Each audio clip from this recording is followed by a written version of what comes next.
Welcome friggin' back to Cancel Weekly, you absolute beauties. That's Candice. He's Gerard. I'm Mickey. Today on Cancel Weekly, we have mustard on pizza. We have Tony Robbins on health. We have interstate numbers. We have Tim Dillon on Gavin Newsom. We have Bob Arum talking UFC. But first, we have Seth Meyers talking kids. All that and more tonight on Cancel Weekly.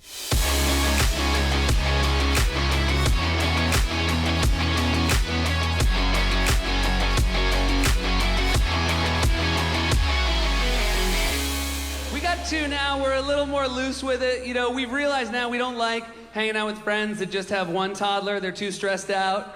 We also don't like hanging out with friends that also have two. There's just too much going on. We like hanging out with people who have 3 or more kids. Because people with 3 or more kids are so zen and checked out. They are so checked out. There could not be a sound loud enough from the other room that will make them put down their CBD-infused Pinot Grigio. You can hear just a grandfather clock come crashing down, and they're like, watch it in there, guys. They're kids. They're fine. They're kids. Somebody runs in and is like, a raccoon bit me. And they're like, did you bite them back? They're kids. They gotta learn. They're kids. I thought that one was so funny. Yeah, that one was cute. Have you felt a difference of being a mother of 1 versus a mother of 2? Yeah, going from 1 to 2, I feel very busy. Like, very busy. It's like, I don't want to hang out with you. They're just too busy. There's too much going on, because there's so much going on, because it feels like you can still manage. Like, you can, like, make them stop fighting, climbing, going outside, whatever the thing is. With 1, what I've noticed a lot with 1 is helicopter parenting. Like, up the stairs, down the stairs, don't jump from there. And with 1, I was chill. So, I don't know. So I didn't resonate with me with 1 kid, but I've seen other people with, like, the only child syndrome. And maybe that's because they never planned on having more, and I always knew I was going to have more than 1 baby. And everyone I know that has 3 or more, that is, like, they're fine. The parent is just so chill. I'll watch it, like, what's happening? Like, it's fine. Like, there's gators in that, but it's fine. They know. Then, like, oh my God. They turn on you though. You got to be careful. Like, my dad and my mom were both the second youngest in their family. Mm-hmm. So my dad was 6 of 7, and my mom was 7 of 8. So they would drop us off at our aunts and uncles. But everybody had 3 kids, so we'd be the youngest in a group of like 6 or 7. So all the other ones kind of gang up on you, you know? Like, it's never like people don't break into 2s and 2s and 3s and 3s. It's like 5 people do what the one person wants to do, and they all gang up on the other person, you know? So the weird thing too is, like, when the parents think, well, have your kids come over, and it's like the parents' play date, and the kids don't like the kids at all. Like, I had that growing up when, like, my mom's best friend, I didn't get along with her kids at all. I was like, man, we don't get anything. Like, he doesn't have video games. He doesn't like sports. Like, we don't like any of the same things, but she was really good friends with the mom. So it's like, oh, we're going to go see it. I'm like, I don't like him. I don't want to go. How old? At this point? Well, so when we first moved out of Brooklyn, my mom hated Jersey.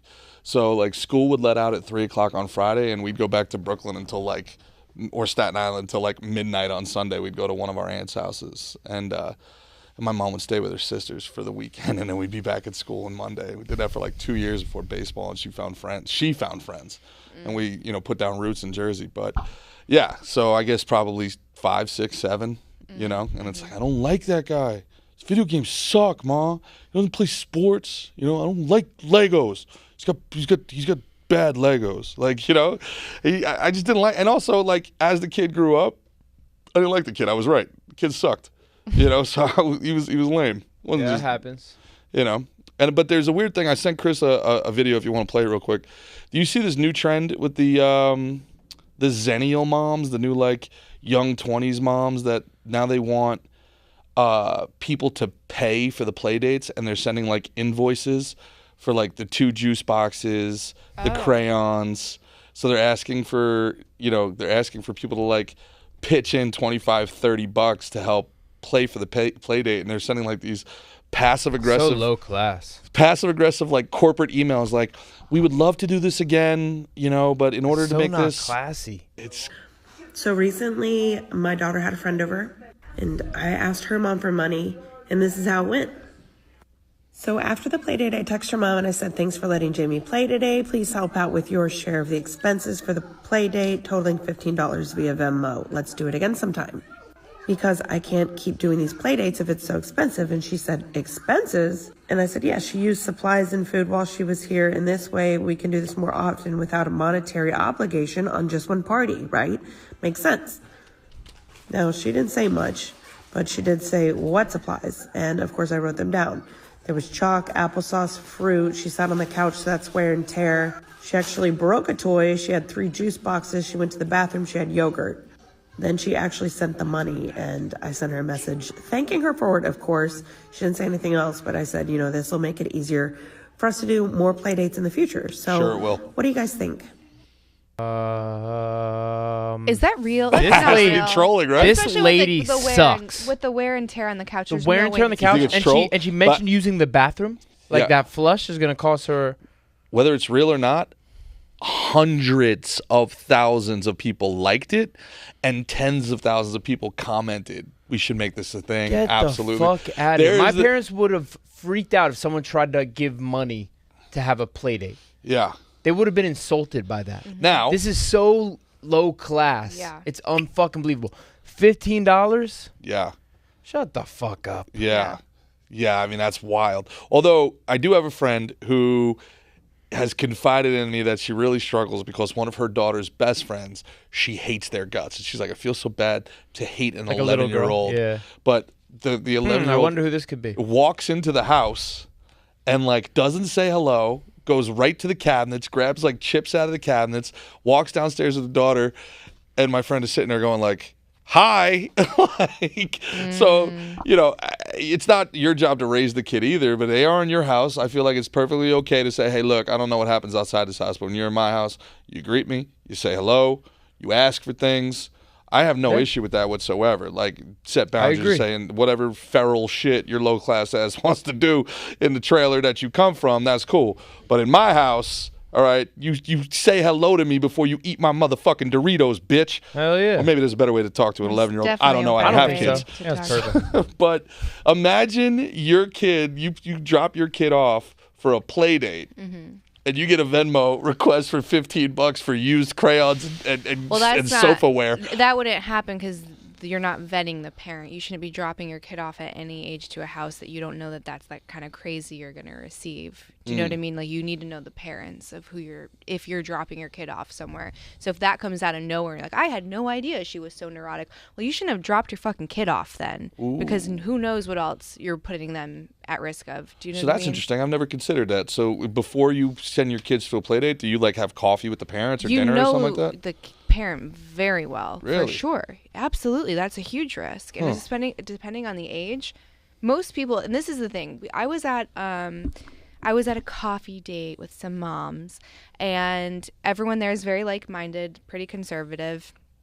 And there was, I guess, someone locally that was on the Candice Owens show back when she was on Daily Wire.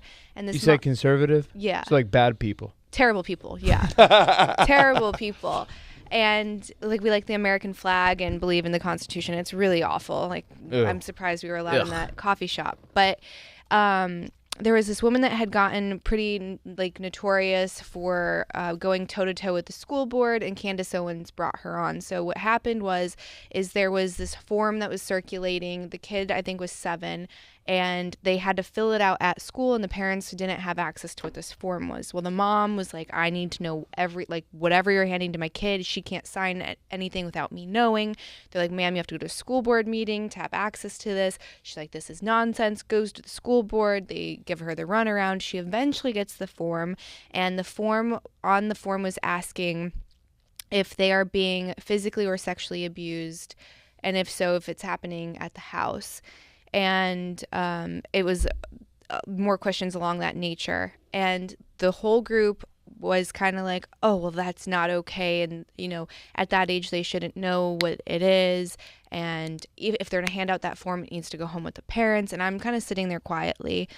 And I was like, well, if you are put in a situation where you're dropping your child off and you are not directly supervising them, doesn't matter what age it is, they need to have the vocabulary to be able to tell you if something happens. So I had that conversation with my oldest when he was 2, like as soon as he was verbal, right? Like what is okay, what is not okay, anatomy, all of that is so important, because if something happens and they don't have the verbiage for it, you'll never know. So that you need to have that uncomfortable conversation to protect your child. Furthermore, I said, this is going to be really uncomfortable, but the reason that form's not going home with the parents is because when abuse happens, most of the time, statistically, it is more likely that it is a parent or a close friend or a relative. So that form can't go home. So if you truly care about the kid, unfortunately, because there is evil in this world, you have to do things to protect the kids. And that might make a parent uncomfortable, but guess what? It's better that they're protected, and that might be saving another kid's life. And it's your responsibility to bring your kid up to speed. I'm sorry that it happened so soon.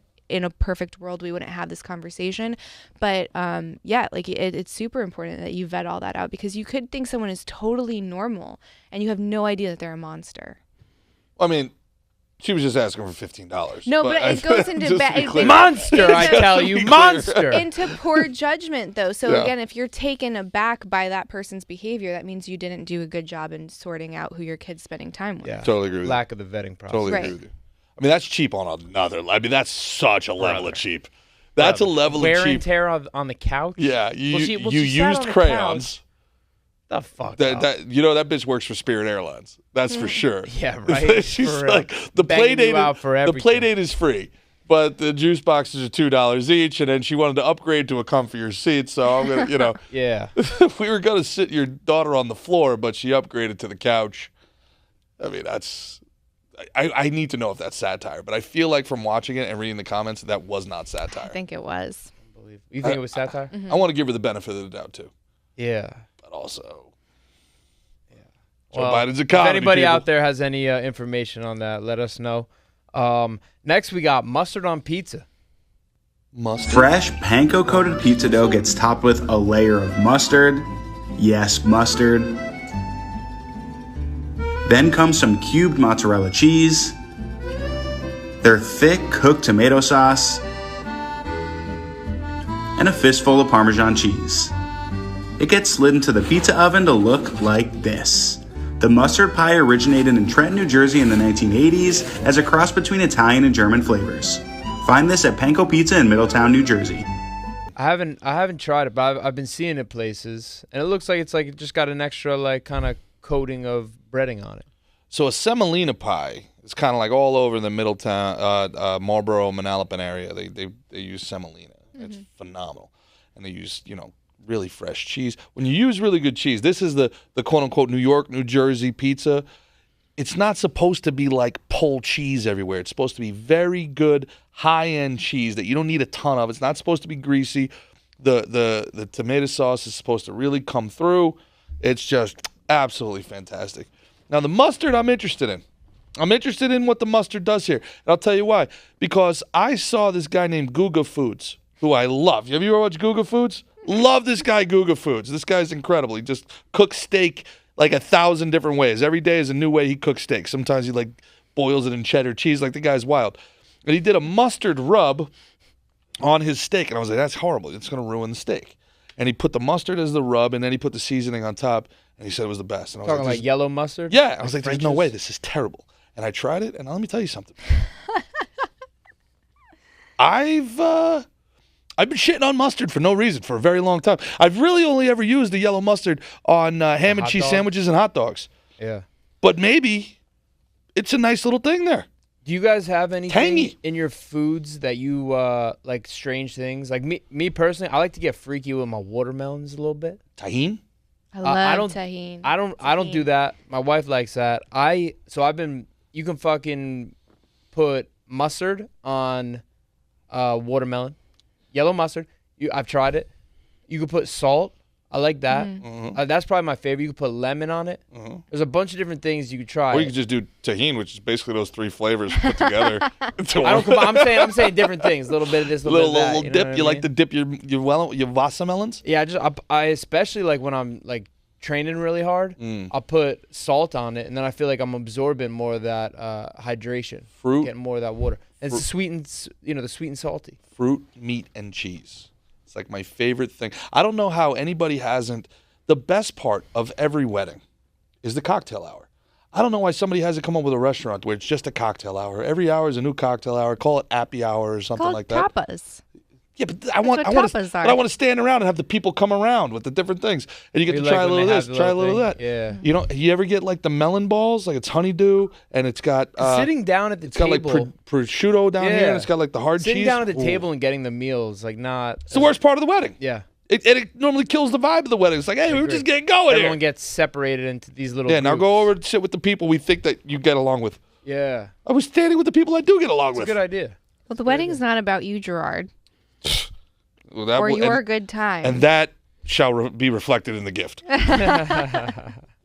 you guys have any like strange food things you guys like?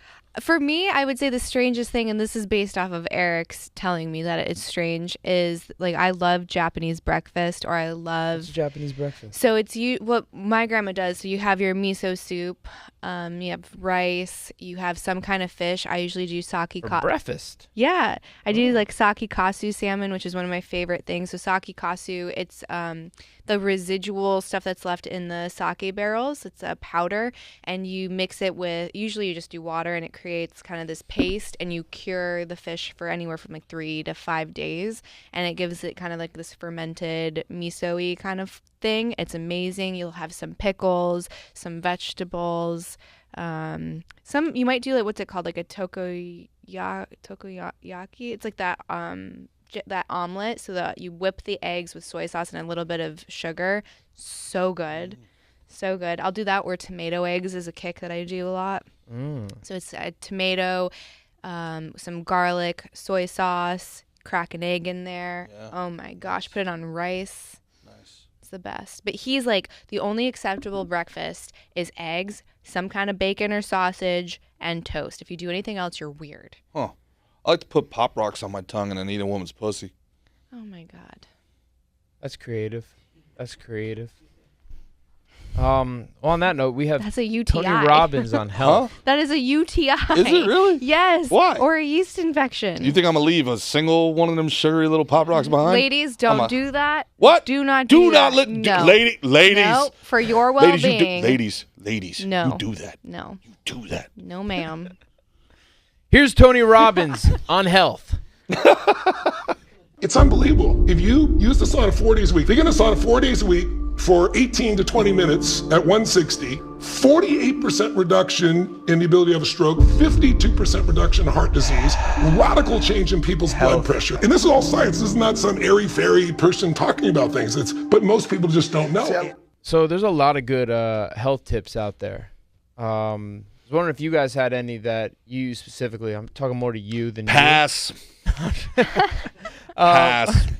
But anything like maybe you can like I think that's a nice little interesting thing. I think there's different ways for like sleep. There's different ways for weight loss and different like little tricks that people use that maybe someone's struggling with that, trying to get better with that. So I think this is a piece of advice a lot of people give in the personal developmental space. It's start with one thing, because I think it's really easy to get bombarded by all this advice and try to do everything all at once, and then you're going to feel like a failure, and then you're going to quit.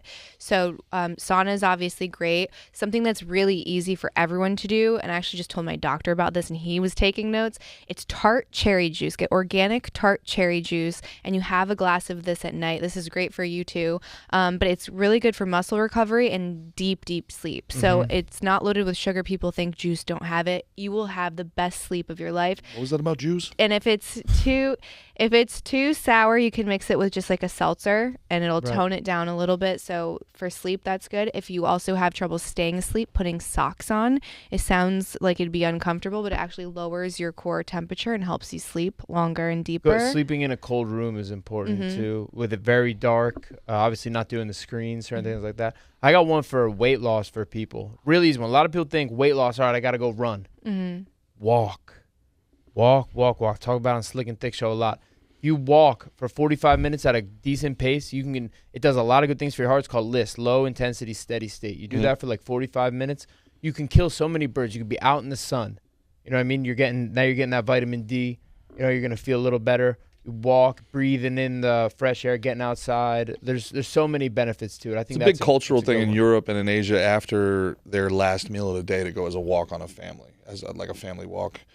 The best health advice I ever got, and the one that resonated with me more than anything I ever heard, not from any of my coaches, not from any of my trainers, not from any of the time I spent in professional baseball, none of it.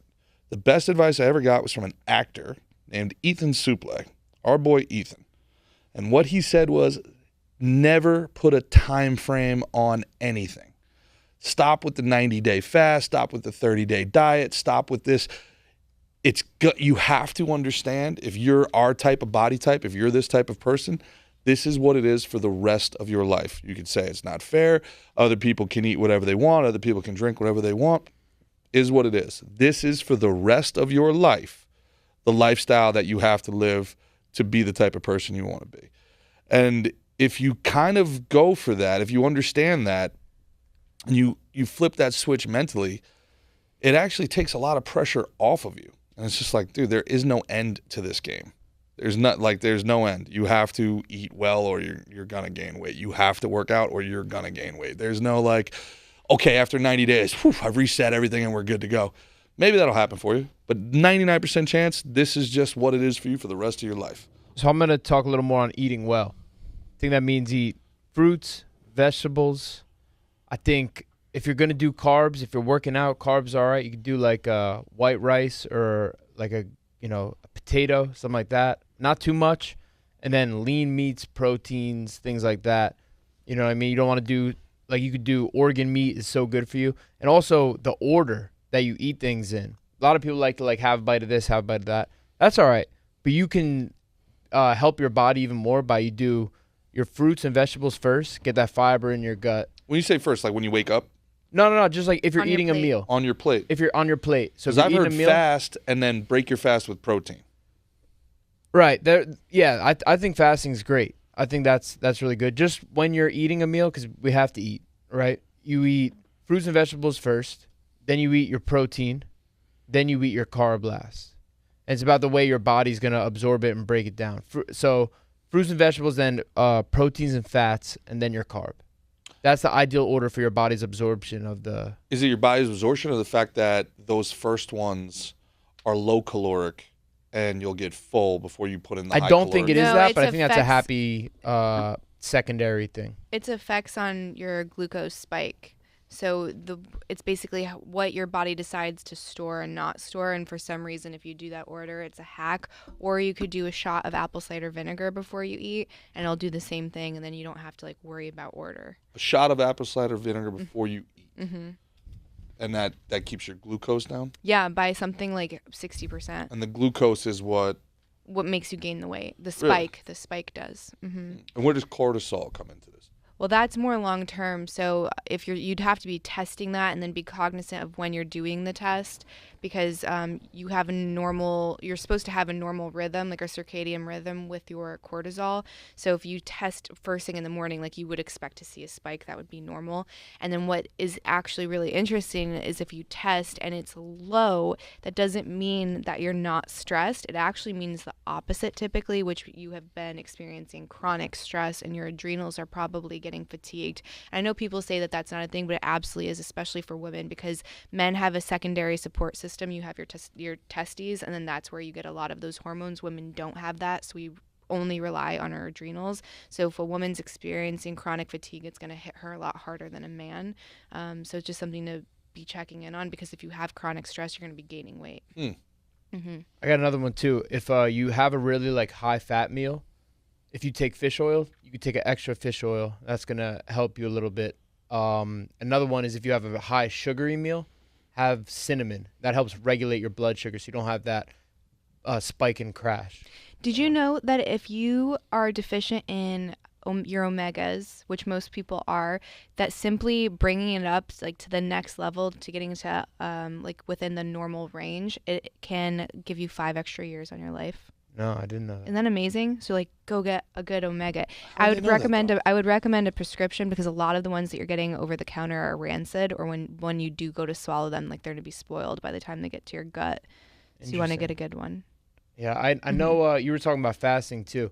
So some people are doing these long fasts, like 3 days. They say if you do a week fast, it reduces your chances of getting cancer by such a substantial. I can't remember what the percentage was, but it was a huge amount. I've seen these things, and there seems to be some good evidence of that, but it also seems to be people that are always selling me fasting programs too. So, there's a profit incentive there. You don't need a program. You simply need lemon water. Lemon water? Lemon water.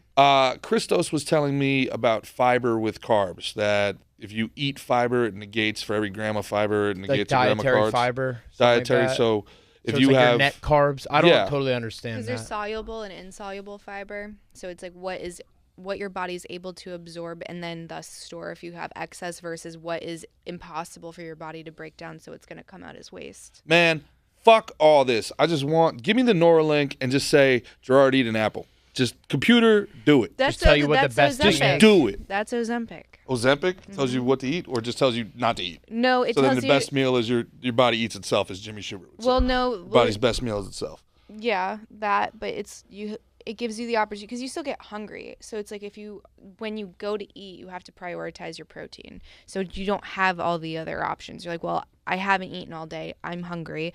You have to go for a protein or a shake. You're not going to go for a bag of chips because you should be like, that's not good for me. Mm-hmm. I would still just like the brain chip to be like 4 leaves of lettuce, 1 red onion, salmon. Go. It's the mark of the devil, bro. Done. Got it. Mark of the devil. Is that right? Yeah, I don't know. I heard some flat earthers saying that. What, salmon? No, not salmon. The Neuralink, like getting like one of those things in you. Yeah. Yeah. Do you guys understand the interstate numbers? What? Why they're numbered? Dude, No.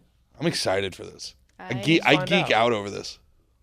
This is how the U.S. interstate highways are numbered. First, the interstate majors that goes from east to west and north to south has to be a 2-digit number and has to be divisible by 5. The highways that goes from east to west are even numbers that ends with a 0 that starts from I-10 to I-90, indicating horizontal highway routes. Although there is no I-50 and I-60, and the highways that goes from north to south are odd numbers that has to end with 5 to indicate verticality. Hence you got I-5 to I-95. Even though I-5 is not a 2-digit number, but we can always put a imaginary 0 in front of it. The lower the numbers, the more south and west you are, and the higher the number, the more east and north you are. And if it ends in a 0, you're traveling horizontally, and if it ends with a 5, you're traveling vertically. Now let's move on to the interstate minors, which uses 3-digit numbers like the I-295 or the I-495. Interstate minors diverge from the majors and have the last 2 digits match the major from where they came from, and if the first digit is even, it means it will eventually connect back to the major. And the interstate minors that starts with an odd numbers warns that it will not connect back to its parent. 1. Wow. Super interesting. How brilliant is that? It started from Eisenhower after the war, after World War II. He was like, man, our logistics and our supply lines were too damn hard. We need to simplify this shit. I need to be able to get shit from California to New York as simply as possible. They did not have MapQuest. They did not have any digital GPS. So this was brilliant. It was incredibly smart. Why didn't they teach us any of this? Like, why did I go to school not knowing where the hell I didn't know any of this until a week ago. They don't want you to know. This would have been They don't want you to know, my brother. They want to keep that from you. They want to keep you ignorant in the dark. So in Jersey, 95 and 195, 195 means it's not going to connect back to 95, but 295 means it will. Well, in Jersey, the way I remembered it, I had 78, was going east and west. It ended in an 8, even. 287 north and south. Yep. And since it's 2, that means it'll connect to a bigger one. You've got 95. You got Route 66. You'll never get lost again. Yeah. You'll never get lost again. Yeah. This is all you need to know now. We did it. There you go. Figured it out. You're welcome. Did you know this? I'm lost. You gotta watch that video. When you drive as much as I do, this is like everything you need to know. Because Here's the it's thing. like I want to get around you're traffic. Probably one of those people that's like, so you're gonna head west on this, like, no, what are you talking about? Left or right? You're gonna go. Or right? You're gonna go 3.5 miles south by southwest, and then 1 click to the east once you reach the compass. What are you talking about? What are you talking about? Odds and evens, north and south, east and west. I hated MapQuest. Hated it. Oh, dude. I'm so glad that I now have my phone. somebody You guys like use Waze? something like Christian. Not Nah. usually, You know, I no. thought so I use Waze a lot. Yeah. But the way I became introduced to Waze was I sent my friend an invention idea that I had, which was when Mark the cops. Exactly. Exactly. So you like it's like a collective drive. where you see a cop, you like put it into an app. Yeah. You say it. Waze has been doing it for years. This was probably like 10 years ago. I sent it to Wild Bill. He sent me Waze. I've been using Waze ever since. I'll tell you what. I put on my maps, even if I know where I'm going, specifically for that feature. Yeah. I always put it on. For the cops. Yeah, it kind of freaks me out that now Maps like suggests where I'm going, like it knows my schedule. It knows, right? It's like, oh, you're going home. I'm like, I am. You got me. You know, but the MapQuest thing. See, Christian's generation will never understand MapQuest. It would be 17 different things that you had to do, and if you missed one of those, add 2 hours to your journey. You had no idea. You had to find a gas station, find a map, find that guy that would be like, oh, you got to go 7 minutes that way. Had to print that shit out, dude. Yeah. Yeah, then your dad would be looking at you like, all right, you're the navigator. And I'm like, I do not know what I'm looking at. This is just 0.7 miles, you're going to make a right at the I have no Red clue. House. But if I had known Yeah, you this. have to watch your odometer. Yeah. Yeah. Yeah. Yeah. Yeah. And Unbelievable. it was. Thank God society's progressed past that. Yeah. Speaking of our progressive society, here's Tim Dillon on Gavin Newsom. And this slimeball Gavin Newsom, this snake in the grass, this serpent, he lives on a vineyard. He believes in nothing. He's an empty suit. He's the most conservative member of California's governing apparatus, which will tell you something. I do not like him as a politician, but I actually dislike him as a person more than a politician. But I do respect him. Now, how can I hold all those thoughts in my head at once? I'll tell you how. I respect his treachery. I fear it. If I were near him in a room, I'd be scared of what he'd do. He'd poison you. He'd kiss you on the cheek. He'd have the brakes taken out of your car. Of course, he can't do it himself. He'd have someone do it. His treachery is to be respected the way you'd respect a cobra, the way you would respect a snake in the grass, a literal demon, someone who knows nothing but ambition and who will step on your neck. Now, Gerard, I know you're concerned that Gavin Newsom's going to be the man to replace Biden. First of all, I want to give a huge shout out to Tim Dillon. There may be better podcasters. There may be better comedians, but there is no better monologuist in the world. When that guy gets on a rant, when he gets going, man, is he just money, baby. He's just the man. Love it. And Gavin Newsom, Nancy Pelosi's nephew. The Pelosi's, the Brown family, Dianne Feinstein, Newsoms. They're all like American royalty. They feel entitled to this. This guy has Entitled to the throne. They feel entitled to the American throne. They have been the most overtly corrupt political family probably in the world for well over 30 years. They've run California into the ground. They've stolen hundreds. They're all related by blood? Correct. They've stolen Feinstein, Browns, through blood or marriage, Newsom's, yeah. Pelosi. Through blood or marriage. Okay. And they've stolen hundreds of millions of dollars. They've concocted a scheme where they all buy the land that the high-speed railroad is supposed to go on. Then they get the state to buy the land from them with taxpayer money. Then nothing gets built, so then somebody else in the family buys the land from the state at a much discounted rate, and then the state buys the land back again, this time with federal funds. They've sold the same parcel of land to each other 4 different times, cashing out each time, and there's been like 16 miles of railroad built. And forget about their stock prowess. Oh. Mm-hmm. And look, unbelievable. and Gavin Newsom shutting down all of California, what he did to everybody, he had half the state move out on him. He was recalled, and he did it all while eating at the French Laundry in Napa, never once wearing a mask. Great restaurant. Nancy Pelosi walks in to get her hair done in San Francisco. No. This business is closed. Open it up. You guys are going to do, so Rules don't apply to them. No, they're the aristocracy. They're the aristocracy, and he shouldn't be the governor of California anymore. He was recalled, but now he's going to be the president of the United States. It's pretty terrifying. Recalled as a governor is kind of like being impeached as a president. Yeah, but he by the people. But he didn't lose the position. No, he didn't. But there was chicanery involved in that as well. I'm really curious how it would go if he ran. I'm really curious because maybe it would be a wake-up call to those people that are living in that delusion and that bubble because you know what? California could fall off of a cliff for all I care. Those people got what they deserve and what they're voting for, and you can't complain. You put those people in that position, you can't complain. Harsh, but fair. You know what I mean? So I think it might actually, maybe Learn to swim. Learn to swim. Silver lining is that he does run and he takes Biden's position and he just crashes and burns and he gets a couple states. He gets New York and California, and then he sees how much the rest of the country, regular people, despise all of Here's this. the cynicism in me. Michelle Obama's not running because she's not 100% sure she would win. Gavin Newsom will not run unless he's 100% sure he will win. They thought the first time though. Hillary's the only time they got it wrong. I think Michelle Obama would be a slam dunk. I'm surprised they're not putting her in. And she's on some of the envelopes right now for voter registration. Mm-hmm. So I feel like that's kind of a hint. If they think they're going to win, it'll be Newsom and Obama going head-to-head to see who gets it. If their internal polling says that they'll pull it off, and remember, they only got to be within like 10% because then the state will just cheat them the rest of the way. I was going to say they could just cheat the rest But they have to be within that 10% margin. I mean, otherwise, 2020 was so obvious. I don't care what anybody says. 2020 was so obviously stolen. So obvious. That's about as far as it can go. Like even 1% more, even the diehards would be like, this is crazy. Like, they pushed it as far as they really can in 2020, I think. Now, if they were to do it again, especially now that everybody's eyes are open and their nose is up about it, you got to keep it to within some sort of range here. You know what I'm saying? Like some sort of basis in reality. Like you have to keep it within some sort of range.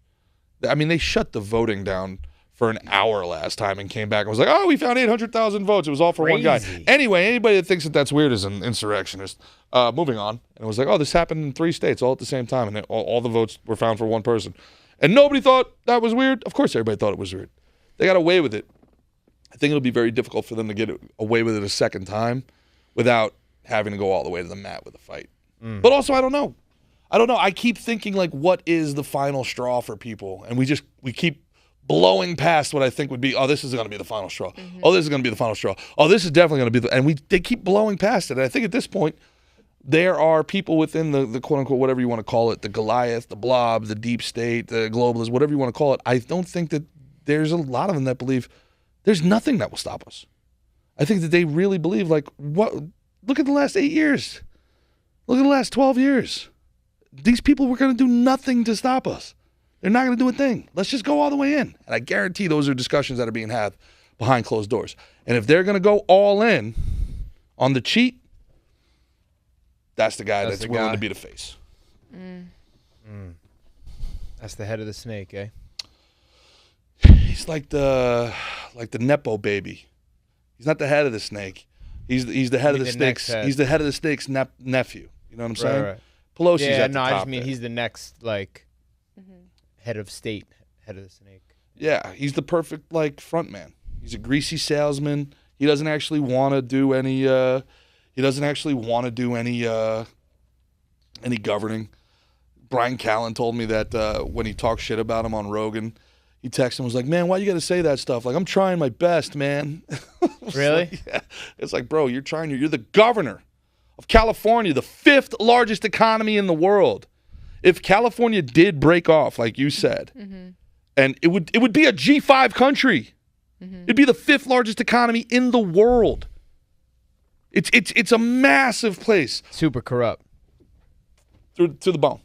Look at how much, real quick, Chris, I know we're running out of time. Chris, look up how much money they spent on homelessness to solve homelessness since Gavin Newsom was in charge. And homelessness is worse now than when he took over. It's very important to understand that. Skid Row and all the tent cities. It's worse since he took over. Look at this number that Christian's about to say, because I don't want to get it wrong. It says they allocated $24 billion since he's been governor. $24 billion to cure homelessness, and it's worse now. Give me Siri. What's the average housing price in California? Siri, what's the average price of a house in California? The average cost to build a house in California is around $387,500. The average... Siri, what is 25 billion divided by 400,000? It's 62,500. They should have that many homes. They could have built 62,500 homes. They could have built how many apartment complexes? That doesn't solve anything. Sure, it doesn't solve anything. But you spend $24 billion and the problem is worse? And then you run for president? Come on. You should move to Europe in shame. You should renounce your citizenship. Do you think that issue's even solvable at this point, though, for California specifically? Because I don't. It is solvable. Every problem is solvable. Not with money. You can't have open borders and a nanny state. You can have one or the other. You can have open borders and then everybody that comes here fends for themselves. You can have a free market economy. Or you can have a nanny state, but then you have to have closed borders. You can't have both. You can't say anybody can come here and, oh, you get free this, and oh, you get free that, and oh, you get free this. Because eventually you run out of other people's money, right? So California right now does both. California has a complete open border policy. It has an amnesty policy. It doesn't want any of its crimes prosecuted, especially if it's people of color. So now you say, okay, so I run a business in this place. The taxes are through the effing roof, all right? It's costing me more money to live here than any other state. And now if somebody robs from me, I can't prosecute them. So I have to lock all my shit up and I have to pay more in insurance for my business. And now my customers are like, this place is crazy. Customer service is terrible. I got to lock the bathrooms. Somebody can't go buy a razor. So now my business is dying because nobody wants to buy from me. It's easier for them to buy from Amazon. It's expensive for me to live here. And oh, by the way, you're taking taxes from me and you're giving it to the people who are stealing from me. Why on earth would I ever fucking continue to live there? So then they move like everybody has. Like Elon Musk did, like Joe Rogan did, like Adam Carolla did. So someone was doing the numbers, and Christian, can you look this up as far as California, the population growth versus, what do you call it when they exit? There's like migration? A technical term for are you talking about emigration as opposed to immigration? No, it's like when you leave a state. Yeah, flight. Descent, something like that. Yeah, flight. I don't know. Like how many people have left California versus how many people have gone to California from 2020 to now? I know New York and New Jersey saw big numbers leaving. Which led me to my conspiracy theory, or what I believe my hypothesis to be, is that I call them the politics of pain. The politics of pain are very, very, very popular within progressive areas because people like me will leave New Jersey. And you weren't going to vote for them anyway. And I was never going to vote for them. And now when 400,000 of me leave, and Phil Murphy they just bolstered their and Phil Murphy voting. wins his last election by 100,000. That's why our buddy Red Pill Rocky, great dude, is like, no, you need to stay and you need to fight. And I'm like, nah, F it. To your point, let these people have it. Have it. You want your progressive wonderland? Go for it. But what happens when there's no jobs left because everybody who wants to own a business is gone? Even you've got friends who are very progressive, good guy, lives in California, but he also lives in Nevada. Why do you think he lives in Nevada? Probably if I had to guess, 6 months and 1 day out of the year. Yeah. Right. Well, speaking of slimy, snaky people, here's Bob Arum talking about the UFC.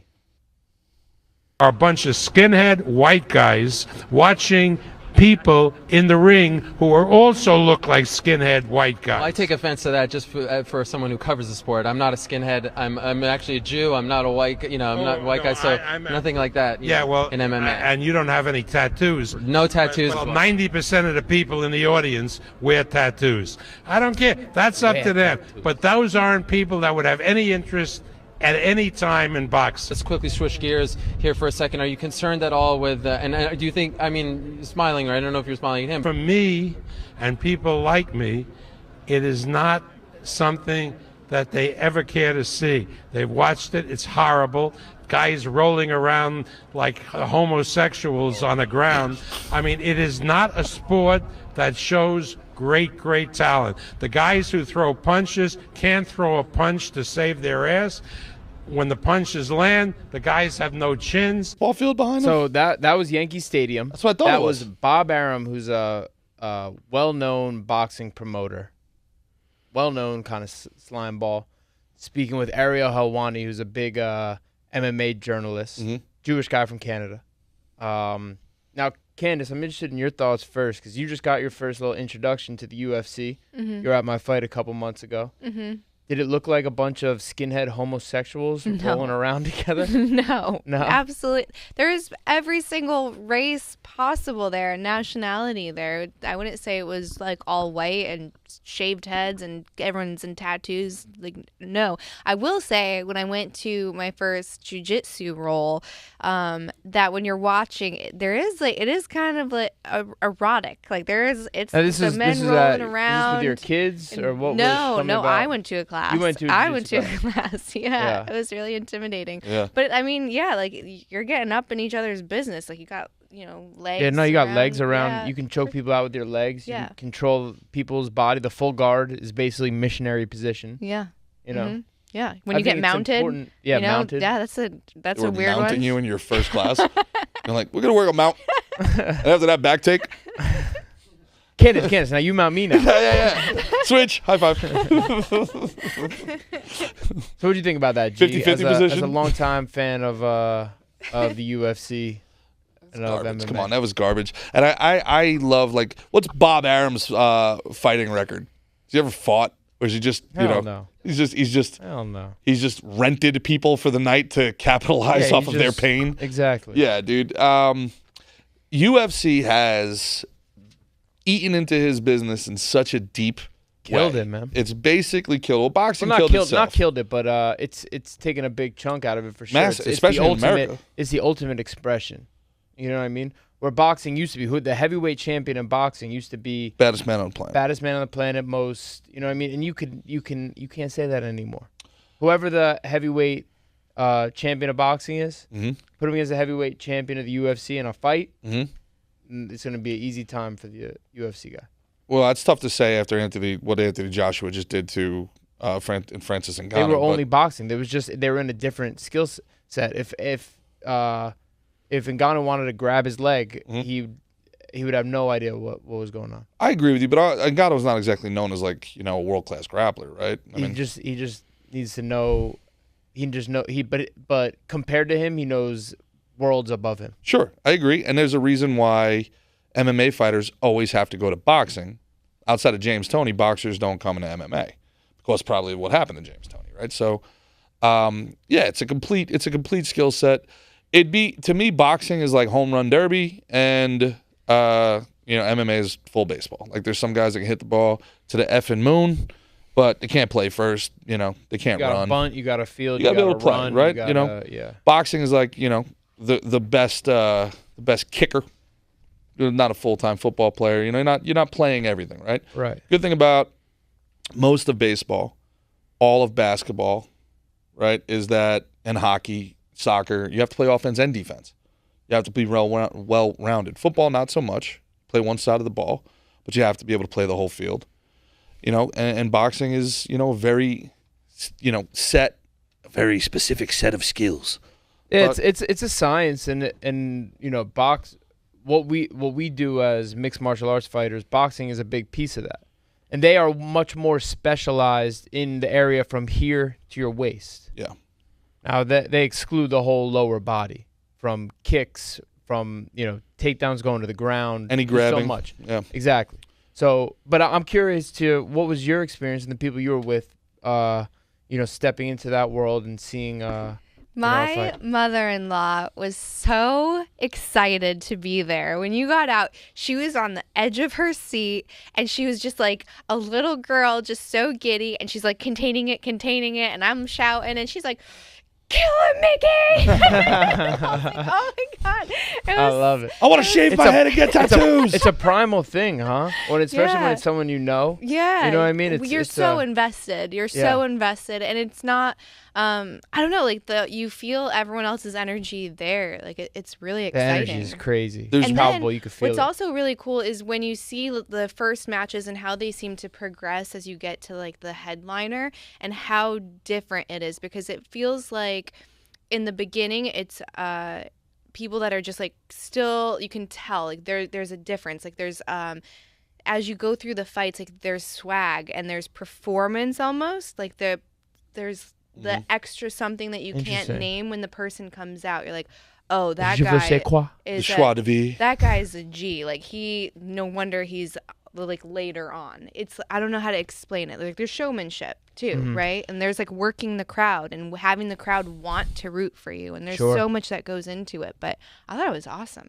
I had a great time. There's one thing that boxing has left that MMA doesn't. MMA, I think, is figured out everything else in the fight game, but the one thing boxing has that MMA doesn't have is the comeback. The comeback is where a guy can turn it on in the later rounds. A guy can get knocked down early. A guy can get knocked down, come up, knock somebody else out. The 10 count allows them to come back. The 3-minute rounds allow them to kind of outwill the other man. Like there's no rope-a-dope in MMA. There's never going to be a rope-a-dope in MMA. There's not going to be those iconic moments where Deontay Wilder knocks down Fury. Fury gets up and finishes Wilder. I think that's the one thing that boxing and the way that it's set up from an entertainment standpoint has that MMA probably will never have. I don't totally agree. I disagree. I think we've seen there's a lot of instances of people getting comebacks, getting the shit beat out of them in the first 2 rounds, come back, finishing the guy in the 3rd round. There's a lot of instances of those. I just watched Tim Boetsch finish someone that way. It was from a few years ago. Leon Edwards. Look at the Max Holloway. Justin Gaethje? With Justin Gaethje. Yeah, that was fun. One of the craziest things. But Holloway was winning that fight, right? Yes, but the way he did it was still, and had it gone the other way, it would have been even more crazy. Had he been, you know what I mean? So I think there is, to say there'll never be that, I don't think is true. But what do you think gives boxing that opportunity? Is the 10 counts where someone, because in MMA, and the reason why MMA is safer and less, barbaric kind of than boxing is in boxing you get knocked down, almost knocked out. You get 10 seconds to get back on your feet and show you're okay. In MMA, you get cracked, knocked down. It's over. You get jumped on, boom, boom, boom. The fight could be over. It's over. Dude cracks you a few times. It's over. It's like a real fight. Because in a real proper fight, that's when you're gonna overtake someone and then go start stomping on their head and you'd kill them. Yeah, no, I get it. From a purist perspective, it's like a real fight, but I'm not watching a real fight. I'm watching a sporting event. So I like the 10 count. I like the comeback. It's just like when you're watching a movie and it's like, that's not how it would happen in a real gunfight. Yeah, well, real gunfights are probably pretty boring to watch. To be honest with you, it's very quick. Somebody gets shot and it's over. There's no like, I'm going to limp through. I think that's one of the things that makes it cool about MMA is in that opportunity, someone's rocked. You got to find your bearings enough in the middle of the shit and be able to subdue the guy enough to keep yourself alive, show the ref you're doing enough, and then you give yourself that opportunity for that comeback. Well, that's the other thing that I noticed too, is that when someone's in a tough position, how you can see like they are mastering themselves and they're problem solving on their feet. Like it's high level problem solving, high speed problem solving. Right, but like remaining calm. Like you have however many pounds of man on you trying to choke you out killer. Or break, right, and like you are zen and centered and problem solving. To me, I think that was the most impressive part, was just like how chill people were when they were trying to get out of certain positions. Interesting. Right? Because like for me, I'd be like, I'd be panicking and I'm not solving anything. Maybe I'd be a fainting goat and then it would be over. But these people are like, okay, I'm going to move my arm here, my leg here. I'm going to come. Like it was just really cool to see. Yeah. Cool. Yeah, big fan. You did great. Thank you. Thank you. All right, well, that was that piece of shit, Bob Arum. This has been Cancel Weekly, the great Candice, the fabulous Gerard. I'm Mickey Gall. And we'll see you guys next week on Cancel Weekly. Peace.